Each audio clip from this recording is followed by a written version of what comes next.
বন্ধুরা, আগের ভিডিওতে আপনাদেরকে দেখালাম যে ডগা ছিদ্রকারী পোকা, যেটা কিনা আপনারা এই যে গাছের পাতা যদি নুয়ে যায় তাহলে বুঝতে পারবেন যে এই ডালে পোকা আছে, এবং ছোট হোক বড় হোক আপনারা এই ডালটা ভেঙে দেখবেন, তাহলে কিন্তু পোকাগুলো পেয়ে যাবেন। কিন্তু পাতাগুলা খাচ্ছে কে? তাহলে এই পাতা খাওয়ার জন্য কিন্তু ভিন্ন একটা পোকা আছে, সেটা দেখুন এই যে এখানে বসে আছে মহারাজ।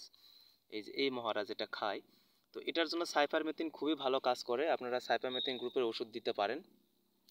তো এই পোকাটা কিন্তু এই ধরনের সমস্যাটা বেশি করে।